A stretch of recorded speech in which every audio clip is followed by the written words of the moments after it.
herkese merhaba. Avrupa'nın ve Amerika'nın en çok izlenen köpek kanalına hoş geldiniz. Bu Simba.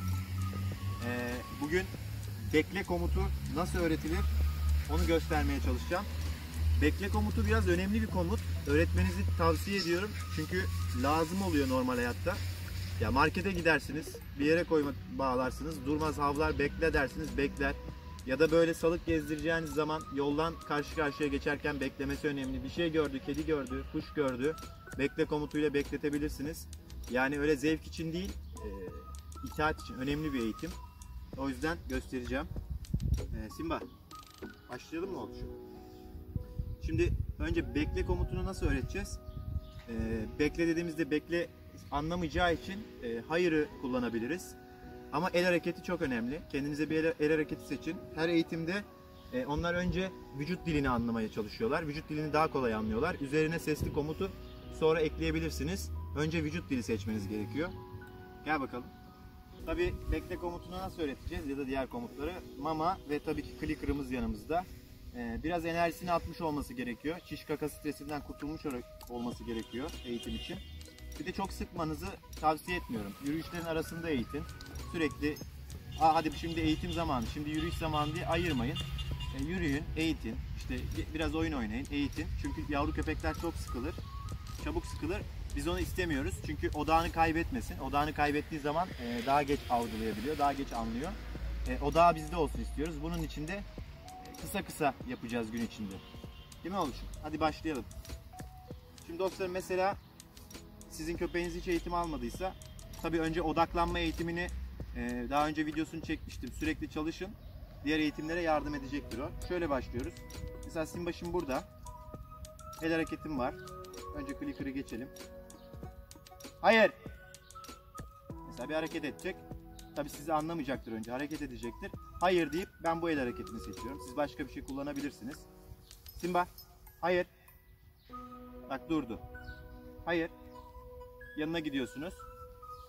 Mama. Clicker. Mesela devam. Hayır. Durdu. Clicker.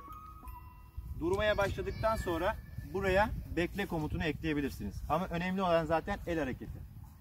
Bakın. Çek bizi. Hareket ediyor. Bekle. Bekledi. Yanına gidiyorsunuz. Aferin oğlum. Beklemeye devam ediyor. Gel buraya. Bekle. Yanına gidiyorsun. Bunu gün içinde defalarca tekrarlayın. Bu önce komutu algılamasını, yani bu hareketi yaptığınızda durmasını sağlayacağı, öğrenmesini sağlayacağı bölüm. Yani bir şey yapıyor.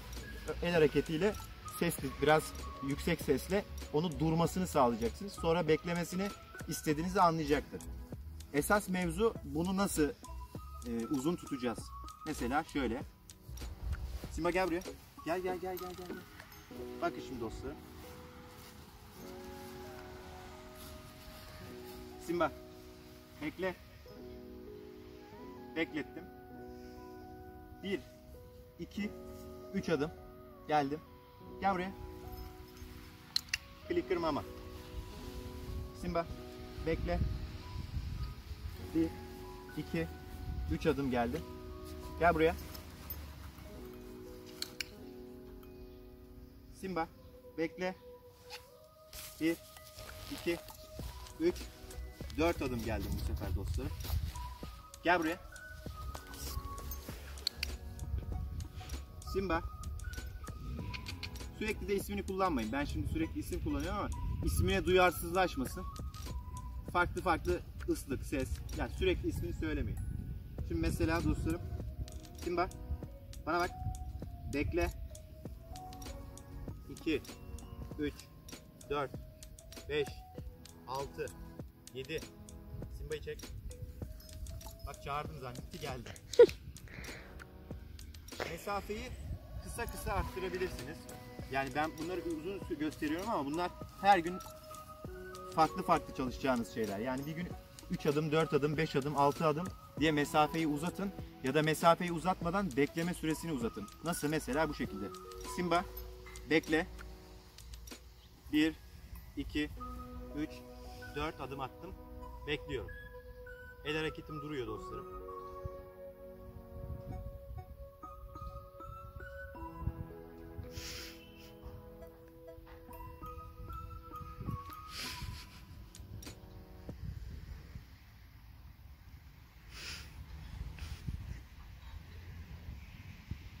Gel buraya. Gördüğünüz gibi. Simba, bekle. Şimdi uzunu uzatacağız mesela. 4 adımı geçtik. 10 adıma geçiyoruz. Gel buraya diye çağırmayın. Gel dediğim gibi gel diye. Yanına gidin. Onu da şöyle yapıyoruz. Simba. Bana bak. Hey. Bakın algısı Simba'nın bile dağılıyor. Burada çok yeşillik var, koku var. Böyle algısının dağılmayacağı yerlerde size yetişmeniz daha iyi. Simba, bekle. Şimdi uzaklaştım mesela dostlarım. Sizinkisi çağırdığınızda henüz yanınıza uğramıyorsa böyle bekletiyoruz. Sonra yanına gidiyoruz. Beklediği için ödülünü veriyoruz. Aferin benim oğluma. Aferin benim oğluma. Bekle. Bak mesafeyi uzattım. En ufak bir hareketimde gelecektir. O yüzden hareket etmiyorum. Normalde ben çağırıyorum ama çağırdığında henüz gelmeyen köpekler için yanına gidiyorsunuz.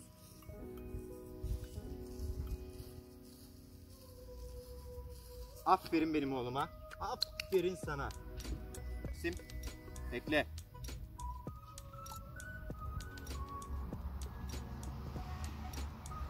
Aferin oğluma. Aferin oğluma. Her gün bunu egzersizlerin arasında, yürüyüşlerin arasında ufak ufak çalışın. Nasıl yapın onu da?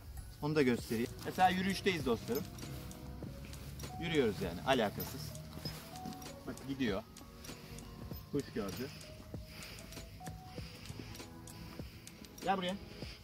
Gel. Bana bak. Bekle. Bakın yürüyüş esnasında bekle, onu sıkmadan. Geldim buraya. Gel buraya. Yürüyüşümüze devam ediyoruz.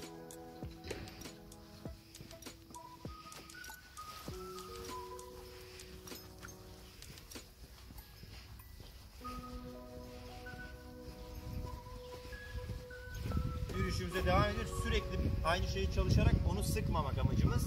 Sıktığımız anda odağını kaybeder. Hiçbir şey yokmuş gibi yürüyoruz. Yaklaşık.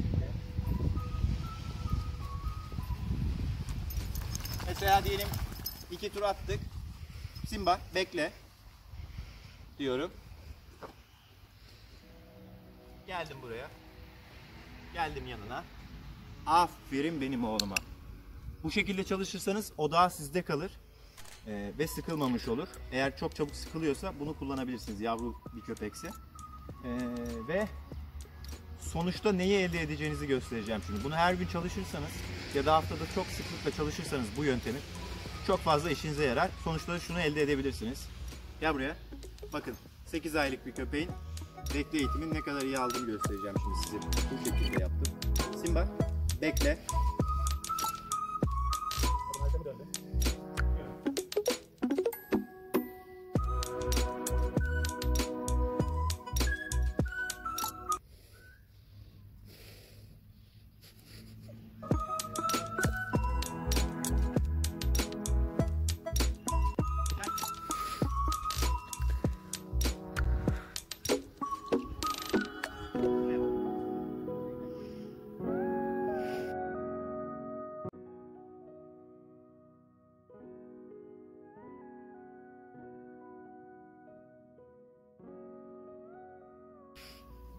Önce arkanızı döndüğünüzde koşarak sizi takip edebilir. O yüzden bunu yaparken böyle geri geri gelmenizde fayda var. Simba öğrendiği için ben arkamı dönebiliyorum. Bakın mesafe ne kadar uzun. Yani oraya bile gidebilirim ama uzatmak istemiyorum. Bekliyor. Komutum elim burada. Elimi indirdiğim anda gelecektir. Söylememe bile gerek yok. Gel. Gel dedim ya konuşma arasında. Geli duydu, mevzu bitti. Yani söylememeye çalışıyorum ama söylüyorum. Ya bunu çok bu şekilde buna öğrettim. Bu önemli bir eğitim. Neden önemli bir eğitim? Hayatın içinde bize neden yarıyor onu da göstereceğim. Gel. Bu en çok markette işinize yarar ya da bir dükkana girdiğinizde işinize yarar. Ya da arabaya bindireceksiniz mesela orada bir şeylerle uğraşıyorsunuz. Orada işinize yarar. Yolda da ama ya bu kadar eğitim verdiyseniz siz tasmasız yürüyebiliyorsa gene de çok trafiğin olduğu emin olmadığınız yerlerde yürütmeyin ama ne işe yarıyor, ne kadar önemli olduğunu da şimdi göstereceğim size. Mesela şurada yol ayrımı var. Arabalar geçiyor. Ya da araba geçmesine de gerek yok. Bir kedi geçebilir şu anda burada. Veya onun ilgisini çekeceği bir şey geçebilir. Tavuklar var. Geçebilir. Siz de tedirgin oldunuz mesela. Burada bekleyi kullanacaksınız. Göstereceğim. Yani trafik algısı da var artık Simba'nın.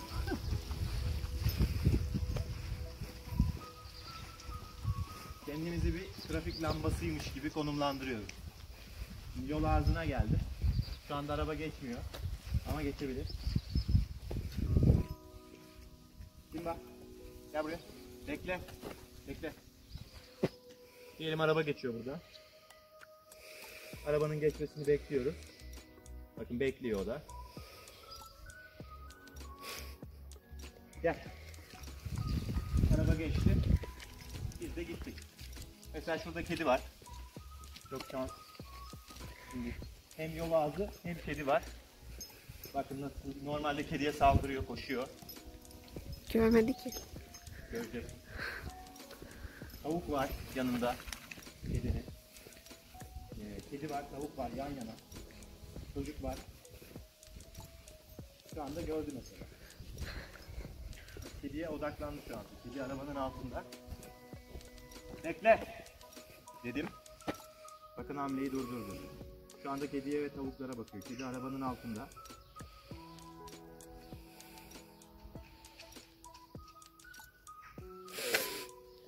Buradan araba da geçebilir aynı zamanda.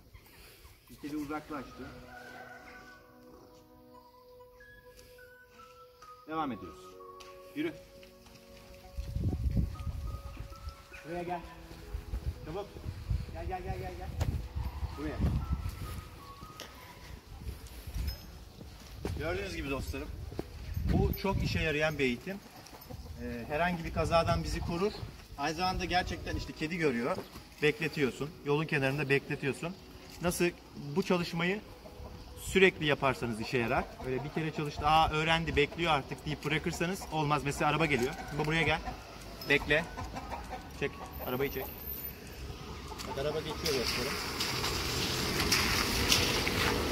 Şimdi burada. Yürü.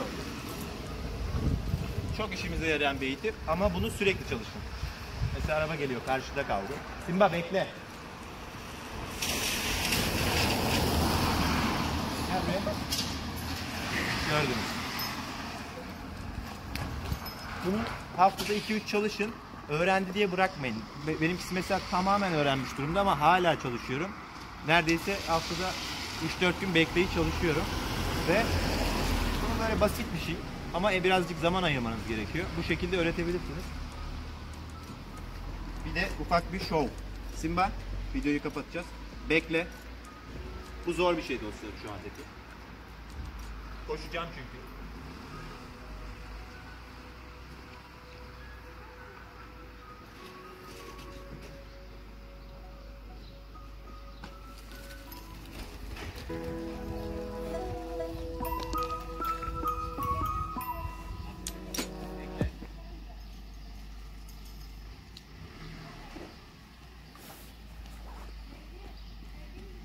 İşin bu kısmını öğretmek biraz ustalık işi. Koştuğunuz halde bekliyorsa okey. Teşekkür ediyorum izlediğiniz için. Gel bakalım. Güle güle diyelim mi? Gel. Akıllı çocuk. Akıllı çocuk. Akıllı çocuk. Hadi videoyu kapatalım. Görüşürüz.